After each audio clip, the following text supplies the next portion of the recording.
नमस्कार साथियों, स्वागत है आपका विद्या धाम चैनल में। दोस्तों, आज का वीडियो बहुत ही महत्वपूर्ण होने वाला है, इसलिए इसे ध्यान से सुनिएगा।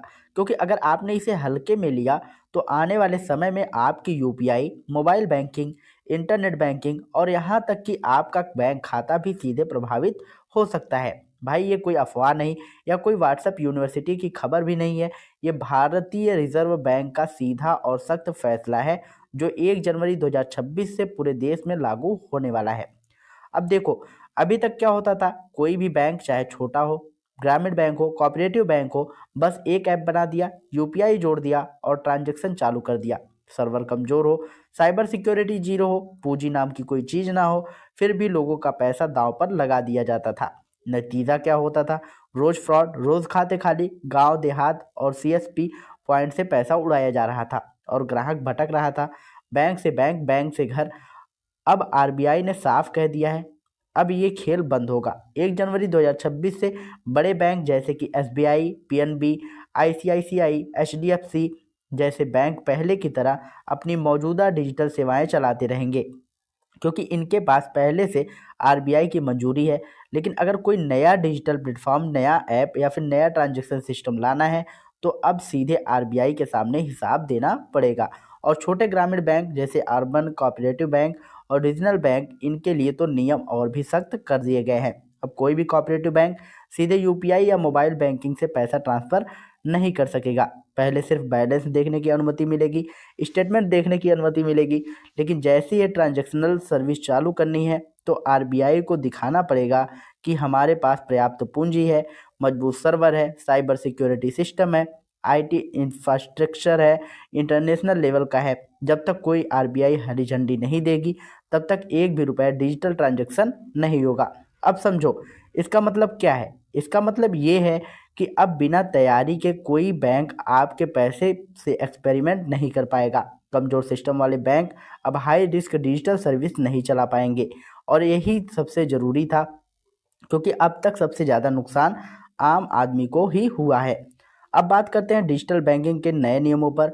तो दोस्तों, 1 जनवरी 2026 से पूरे देश के सभी बैंकों के लिए एक ही डिजिटल बैंकिंग गाइडलाइन होगी। चाहे इंटरनेट बैंकिंग हो, मोबाइल ऐप हो, यूपीआई हो, कोई और डिजिटल चैनल। अब हर फाइनेंशियल और नॉन फाइनेंशियल एक्टिविटी पर एसएमएस और ईमेल अलर्ट देना अनिवार्य होगा। पैसे कटे या सिर्फ लॉगिन हुआ, पासवर्ड बदला गया, प्रोफाइल अपडेट हुई, हर चीज़ की जानकारी तुरंत ग्राहक को मिलेगी। और अगर किसी भी डिजिटल ट्रांजैक्शन में धोखाधड़ी होती है तो बैंक को स्पष्ट शिकायत निवारण सिस्टम देना होगा। अब ग्राहक को इधर उधर घुमाया नहीं जा सकेगा, शिकायत का समय तय होगा और समाधान की जवाबदेही बैंक की होगी। अब सबसे बड़ा बदलाव लोन लेने वालों के लिए है। 1 जनवरी 2026 से कोई भी बैंक या एनबीएफसी फ्लोटिंग रेट लोन पर प्रीपेमेंट पेनल्टी नहीं ले सकेगा। चाहे होम लोन हो, पर्सनल लोन हो या एमएसएमई लोन हो। मतलब अगर आपके पास पैसा आ गया है और आप लोन जल्दी चुकाना चाहते हैं तो बैंक आपको रोक नहीं सकता। अब आप जब चाहे लोन बंद करो और जब चाहे लोन ले लो, ऐसा कर सकते हैं। माइक्रो और स्मॉल इंटरप्राइज के लिए तो और बड़ी राहत है। इनके फ्लोटिंग रेट लोन पर प्रीपेमेंट चार्ज पूरी तरह खत्म कर दिया गया है। कैश, क्रेडिट और ओवरड्राफ्ट अकाउंट में भी अगर समय पर अकाउंट बंद कर दिया गया तो कोई पेनल्टी नहीं लगेगी। अब को लेंडिंग की बात समझो, आरबीआई ने साफ कर दिया है कि 1 जनवरी 2026 से कोई भी बैंक या एनबीएफसी अगर को लेंडिंग करेगा तो कम से कम 10% हिस्सा खुद अपने पास रखेगा। मतलब जोखिम सिर्फ ग्राहक पर नहीं डाला जाएगा, बैंक भी जिम्मेदारी लेगा। लोन सिस्टम ज़्यादा पारदर्शी और सुरक्षित होगा। आधार इनेबल पेमेंट सिस्टम को लेकर भी कड़ा फैसला आया है। अब सख्त केवाईसी, बेहतर मॉनिटरिंग और केवल अथराइज्ड एपीआई प्रोवाइडर के जरिए ही ट्रांजैक्शन होगा। सीएसपी और बीसी पॉइंट पर होने वाले फ्रॉड पर लगाम लगेगी, खासकर ग्रामीण इलाकों में। केवाईसी को लेकर भी बड़ा अपडेट आया है। आरबीआई ने सभी बैंकों को 1 जनवरी 2026 तक केवाईसी अपडेट करने का समय दिया है। लेकिन अब सवाल ये है कि ग्राहक को बार बार ब्रांच क्यों जाना पड़े। हम आरबीआई से मांग करते हैं कि हर बैंक में घर बैठे डिजिटल केवाईसी की सुविधा हो, चाहे वो सरकारी बैंक हो या फिर ग्रामीण बैंक हो। अब एक बहुत बड़ा और काम का बदलाव नॉमिनी नियम में हुआ है। 1 जनवरी 2026 से अब आप एक नहीं बल्कि 4 नॉमिनी जोड़ सकते हैं और हर नॉमिनी को प्रतिशत भी तय कर सकते हैं। Saving account, current account, FD, RD, locker सब पर यह नियम लागू होगा। खाता धारक की मृत्यु के बाद अब पूरे परिवार को बैंक बुलाने की जरूरत नहीं पड़ेगी।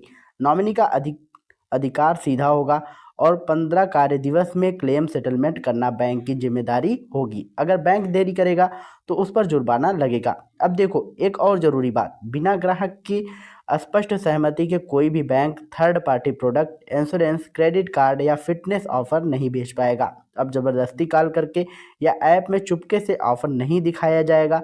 ग्राहक की मर्जी सर्वोपरि है। और 1 अप्रैल 2026 से बेसिक सेविंग अकाउंट वालों के लिए भी खुशखबरी है। Mobile banking, internet banking, digital payment सब मुफ्त होगा। कोई छिपा चार्ज नहीं होगा, कोई अतिरिक्त फीस नहीं लगेगी। तो साथियों, ये थे बदलाव, छोटे नहीं है, ये बैंकिंग सिस्टम को साफ करने की शुरुआत है। ये आम आदमी के पैसे की सुरक्षा को बढ़ाने के लिए ज़रूरी कदम है। लेकिन सवाल ये है कि क्या आप जागरूक हैं? क्या आपको ये सारे नियम पता थे या फिर आप लोगों को पहले से पता होगा? अगर नहीं पता था तो इस वीडियो को ज़्यादा से ज़्यादा शेयर करिएगा, क्योंकि आम जनता तक ये वीडियो पहुंचना बहुत ही ज़रूरी है और उनको अपने बैंकिंग नियमों और अपने खातों से जुड़ी जानकारी उन्हें जानना बहुत ज़रूरी है। और अगर आपको ये वीडियो पसंद आया हो तो वीडियो को लाइक करिएगा, शेयर करिएगा और यदि चैनल पर पहली बार आए हों तो चैनल को सब्सक्राइब करके बेल आइकन ज़रूर दबाइएगा। और अधिक जानकारी के लिए आप हमारे टेलीग्राम चैनल से जुड़ सकते हैं। टेलीग्राम चैनल का लिंक जो है हमने डिस्क्रिप्शन में दे रखा है। तो जाइए आप लोग फटाफट ज्वाइन होइए। और अगर आप लोगों को कोई भी समस्या आ रही है तो आप लोग कमेंट बॉक्स में ज़रूर बताइएगा। हमारी टीम आपकी पूरी मदद करेगी। मिलते हैं नए वीडियो में नई अपडेट के साथ, तब तक के लिए जय हिंद, जय भारत।